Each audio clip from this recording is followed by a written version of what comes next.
How's it going, people? It's your boy Veedu, Vidz in the house, and today I will be reacting to a video by Shaykh Hamza Yusuf titled "Atheists Have a High Opinion of God." For those people who are not familiar with Shaykh Hamza Yusuf, he is a sort of a scholar or a very well-learned person in Islam. He's a convert to Islam. He converted to Islam around the age of 17, I believe. He's an American guy. And when I was Muslim, I used to watch so many of his lectures. He was probably my favorite sheikh or my favorite person to listen to. And I watched his video just very recently titled Atheist High Opinion of God. And I thought I would give my thoughts on this matter. It's a very interesting video, very short video. Let's check it out. Alhamdulillah. بعثتم دعاة لم تبعثوا قضاة. Like one of the ulama said, you were sent to call people, not to judge people. Only Allah can judge people. You know, if somebody is born into a house and as a little kid and they're molested from the time they're like 2 years old or something like that, and they're so messed up and they end up on drugs and you know, crack cocaine or whatever. I'm not going to judge that person. That's for God to judge that person. I'm not going to judge that person. You know, so we're living in a world where the Sharia is judges. If you're a qadi, you have to judge. But the qadi should judge with fear and trepidation. And that's why the Prophet said 2 qadis in hell, 1 in Jannah. You should judge with fear and trepidation. So Shaykh Hamza Yusuf makes a very good point in the beginning. He says basically, do not judge people for not having the same religious beliefs as you or for not reaching the same conclusion as you.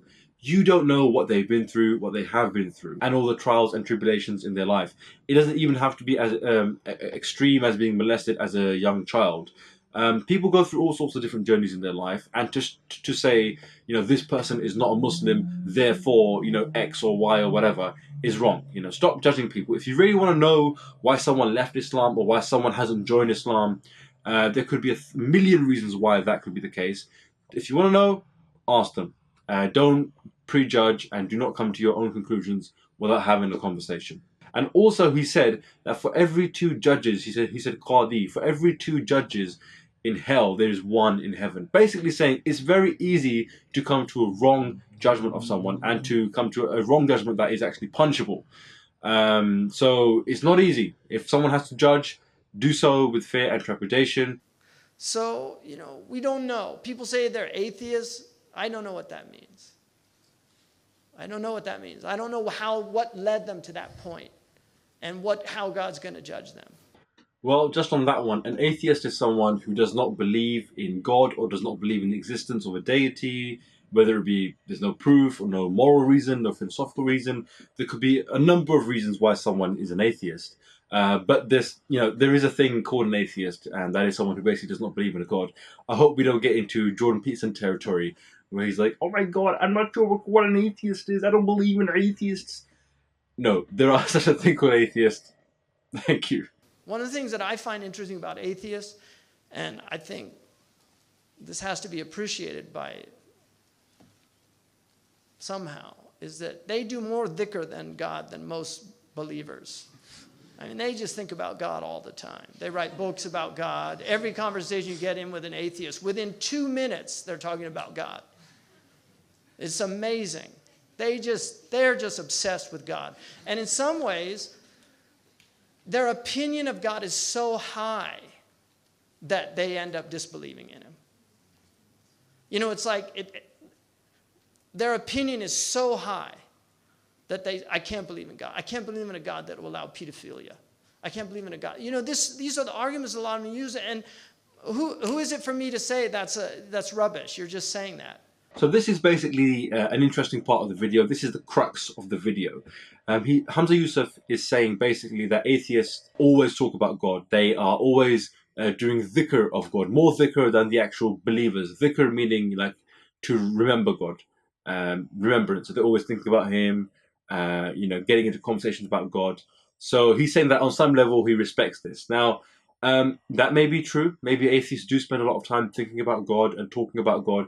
And that's because, you know, a lot of atheists understand the power of this idea, which is God. They understand how powerful this tool is and how this has been still is and will be misused by people. The idea of God, that God is watching you, He's going to determine whether you go to heaven, whether you go to hell, how to live your life, how to deal with morality, with your politics, with your family affairs, with science, all these things. There is not a dominion in your life which God does not touch or which God does not talk about. So it's a very, very strong idea. So when atheists leave religion, they understand that this is a sort of a mental block for people. They can't get over the fact, or rather, they don't want to accept there isn't a God for whether it's emotional reasons or rational reasons or whatever.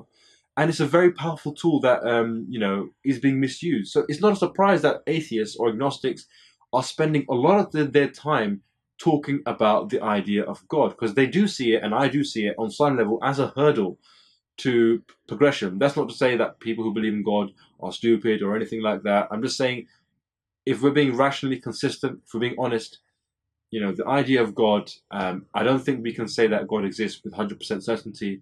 And if you can't say it with 100% certainty, and there are many moral, philosophical reasons to not believe in a God, or rather the God that you purport to exist, is fraught with inconsistencies. And the second point he made is that, atheists have a higher opinion of God, which is why they can't believe in him. I actually think this is true, because I, was thinking, and I've got into many conversations with atheists, and I've been thinking about this for a long time. That if a God did exist, right, how can there be so many problems in the books that he has written or supposedly written? How can there be so many problems in the prophets he has spoken to and said that these people are infallible? How can there be so many inconsistencies in different religious ideologies? And how can there be so many problems in the world? And people say, oh, heaven and hell, that's going to solve the issue. I don't think that solves anything. I think if anything, it makes things more complicated. It doesn't simplify the issue.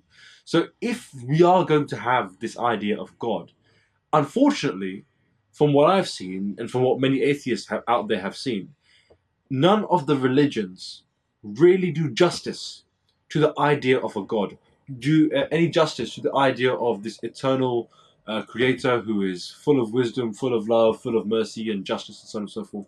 They have not done justice to this idea, which is why a lot of atheists say, yeah, your God doesn't exist. Because your God is immoral, because your God is inconsistent, your God doesn't care.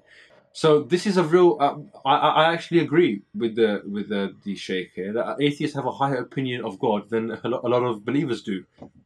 Go figure. And there's certain, the cheese and cracker crowd, I mean, having their wine and eating I don't know how these people can believe in God, really. It's really quite absurd. They're imaginary friends, that kind of, there's a certain arrogance of those type people. Now, I have never come across these cheese and cracker crowd people, let's just say. But wherever they are, I want to meet them because they sound like a funny bunch of people. And if there's free wine, I'll see you there. Some of the people in the greatest tribulation are the biggest believers. I mean, that's what's so amazing about people in really difficult, dire circumstances, and yet they don't give up their faith in God. They believe in Allah subhanahu wa ta'ala. So, it's just not for us to judge people, And people can move in and out of faith, You shouldn't feel so secure about your faith. You should ask Allah for husn al-khatima and be concerned about that. I mean, there's Christians that have lost their faith. That's why these Christians say, I ask a Muslim, they always doubt whether they're going to heaven or not. They don't know, but we know we're going to heaven. You don't know that. There's Christians that ended up leaving Christianity, becoming atheists. Bart Ehrman, writing books, why it's not true. And they were devout fundamentalist Christians. So people can lose their faith. Muslims lose their faith. There's people that lose their faith in Islam. But why and what are the reasons and what led up to that? I don't know. People change their beliefs all the time. Even if they are Muslim, sometimes they have phases where their faith or their belief in God isn't very strong. And you shouldn't judge people because they're going through very tough times in their life. And this could tip the scale either way. And he also said that, people leave Islam, and we shouldn't judge. I don't know why. I'm glad you're saying I don't know why. And I would invite you if you can, if you're interested, to speak to ex-Muslims, if you can, and ask them why, and to take their concerns seriously. Not simply, you know, oh, cheese and cracker crowd, I can't believe in God because, imaginary friend. But there are genuine reasons why people leave Islam. Moral, philosophical, political, scientific reasons why people leave Islam. And, you know, we should take those concerns seriously. I mean, there's people that drive people out of Islam. The Prophet ﷺ said that he was the advocate for the dhimmi that was mistreated on Yawm al-Qiyamah. Like he's going to be his lawyer with God to say he didn't see the real Islam. He was mistreated by Muslims. He said that, Ana khasmu man adha dhimmiyan Yawm al-Qiyamah. I'm the advocate of a dhimmi on the Day of Judgment. So he's going to actually say, don't judge him the way you would judge somebody else, because what happened to him wasn't right. So there's going to be people, Imam al-Ghazali says that if Islam was presented in a distorted way and somebody rejects it, they're not rejecting true Islam, they're rejecting a distortion. And he says that he didn't think they'd be taken into account for that. He says that in Faisal al-Tafriqa. Another interesting point by Shaykh Hamza Yusuf. He says that the dhimmi, the non-Muslim, will be represented by the Prophet Muhammad on the Day of Judgment. And the Prophet Muhammad will be saying that don't judge this non-Muslim by the same standards as you would judge a Muslim, because, you know, they haven't received the correct message of Islam. Therefore, you know, don't be too harsh on them. And he also says that Imam Ghazali said that if a person hasn't received the true version of Islam, then they cannot be faulted for rejecting that version of Islam because it wasn't the true one. That sounds very good, and I genuinely appreciate the gesture, but unfortunately, you know, what is the true Islam? And I don't want to open up a whole discussion about what is the true Islam. Is it Sufis, is it Sunnis, Shia, Wahhabi, whatever. Because as far as I'm aware, and as far as I'm concerned, there is no true version of Islam. But nevertheless, you know, the point is, you know, Muslims should be easy on those people who reject Islam, should not be too judgmental, because who knows what they heard and who knows what they've seen. And maybe them rejecting the version of Islam they have received is a good thing. What if the version of Islam they received is very violent or very hostile or very intolerant? Then if you're rejecting that version of Islam, I would say that that's a good thing. One thing you said very important.